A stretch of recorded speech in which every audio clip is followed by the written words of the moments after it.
Okay, as you can see, that's game. It's sickening, really. It's sickening. I mean, how does something like this happen?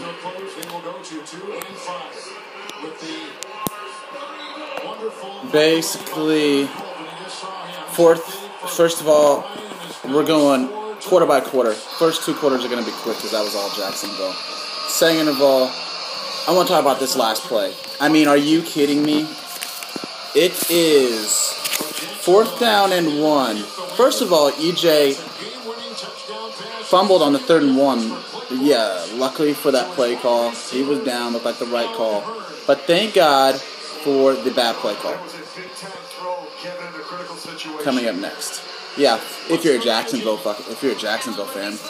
I mean, it's 4th and 1, and we're throwing to... EJ's running, first of all. Running and throwing to the side. Those are easy interceptions, easy bat down balls. That's just fact of life, homie. Easy. So we have LaShawn McCoy in the backfield. Give the ball to LaShawn McCoy. Is it that complicated? We have this offensive coordinator, Greg Roman, gets a lot of credit in the press. I don't know. I'm not going to say I'm an expert. I got a real job. I do a lot of research on this because I do fantasy football. But you know what? The Greg Roman has not impressed me. When we first hired him, I was not psyched. I was not impressed. And I was like, all right, we got Tyrod Taylor. Maybe I was wrong. Let's hope. You know, I know we need Tyrod Taylor. That's proven. That's proven now. But 4th and 1. But I mean, even if we got that, were we really going to win? It was 4th quarter, 2 minutes, 16 seconds when we got the ball back. And I said, okay, EJ can do this. Because a lot of times, EJ, I've seen it in the past when he first started playing for us. He looked like he calmed down. The later, the more pressure there was, the calmer he got. But, I mean, first of all, EJ didn't play good today. Second of all, we had bad offensive play calling. Third of all, I mean, did it not feel like our players, I'm not saying they weren't drunk, because when you're drunk, you're like stumbling around and drunk, but it looked like they were buzzed. I mean, it looked like they were buzzed. I mean, whenever you get that feeling, you're like, oh, I'm feeling a little bit tipsy right now. That's what our players looked like. I mean, I'd say about half the time, we had total rushing, we had 115, they had more rushing yards, we had 260 passing yards, 4 turnovers. We had 375 yards. You can't see that. 375 total yards. 4 turnovers and possessed the ball for 31 minutes and 22 seconds. Oh, I had that guy in fantasy, Alan Hearns, and Blake Bortles, but I didn't feel good about it, but I guess there's some win-win in doing shit like that. Alright, I'm sick, I'm pissed, I don't know what to say about the rest of the season, but I will come to that. We will get calmed down around here, because it's 3-4. I'm not saying we're making the playoffs this year, but I've been saying it's a team of next year. It's a team of the future. We have quality players. We have badass players. We do. First game, Sammy Watkins back. I mean, they shouldn't change his name to 7-11 because he's the one always open. I mean, if EJ doesn't throw a bad pass and freaking literally cripple his fucking ankle, I mean, literally, that's what happened. Sammy Watkins had a touchdown first game back, and he put up 17 fantasy points for me in half a game. So we're a team of the future. Rex Ryan is his first year. We will be back. We need to get our defense, dude. The defense is just, I mean, they're learning a new defense. It's similar to what we've had, but I mean, our defense just feels drunk. All right, first quarter, bad. That's when our defense felt the drunkest. I mean, it's just like we get lined up and they are not ready to go. Our defensive players, they don't go. They're not ready until the ball is snapped. Literally, Waster, zip it. Literally, I mean, you always see the guy in the middle looking back at the safety. Like, what am I doing here? What am I doing here? And then next thing you know, pass complete over the middle. the middle is where we're getting killed. I mean, Jacksonville didn't even look that good. It just looked like, oh, yeah, I can't forget about that. EJ killed us that first half, didn't he? First half, EJ kind of killed us. I mean, that was tough. That was rough. I've been saying EJ is a backup quarterback. We've been hoping he's going to be a star because he's, you know, we drafted him number 1. But now, basically, he's a project as a backup. And then one day, if he turns into Tyrod Taylor, great. But I mean, EJ put up 21 points again today. He gave up 21 points. I mean, he didn't alone. He gave up. He did not play good. Trust this. Trust this. I know that he did not play good. But he can win a game for you if the defense isn't out there buzzed like they've been taking shots. You know, I thought that feeling when you do 2 shots before a game. I mean, before a game. Yeah, but yeah, that's pre-game. When you do 2 shots before you go out. Pre-game. Different type of pre-game over there. All right, then third quarter. Bad tackling. Bad tackling. Bad tackling. Bad tackling. Bad tackling. It's like you see Seahawks and you saw Buffalo last year swarming the ball. Like, we go, boom. We're like going at them. And there was almost a fight after every damn tackle, but we were getting flagged because we were smart Mouthy players last year on defense. Now, it's like we stop and wait for them to come to us. And then we try and tackle while we're getting ran the hell over. I mean, we need to...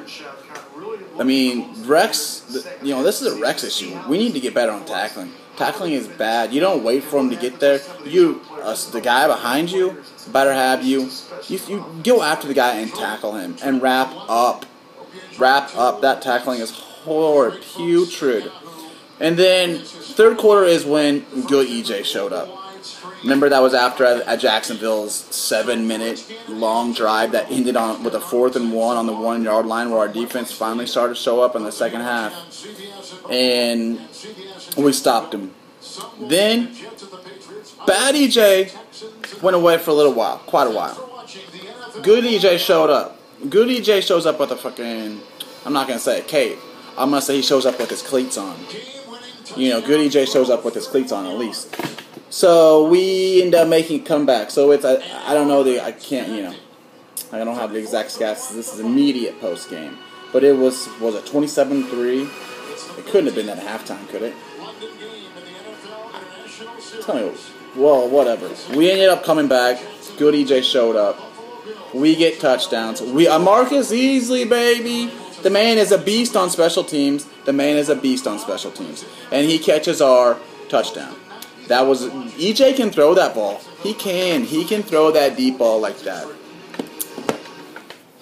And sometimes it's just like, where is that guy? That's why he's a project. He's a backup. He is a backup. Capital BACKUP backup, caps, all caps. All right.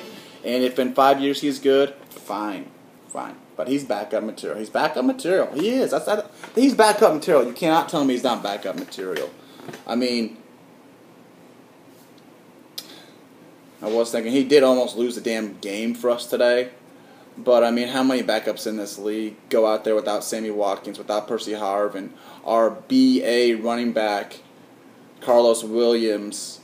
We're missing, I mean, man, but injuries. I don't even want to hear about injuries. Injuries, no. I don't want to even hear about injuries.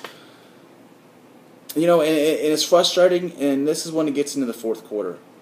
This fourth quarter of this game, our defense, and basically the entire game, you know, it's frustrating because we see the names in the back of these players. Like, he's supposed to be good. These guys are good. We've seen it. They are good. These players are good.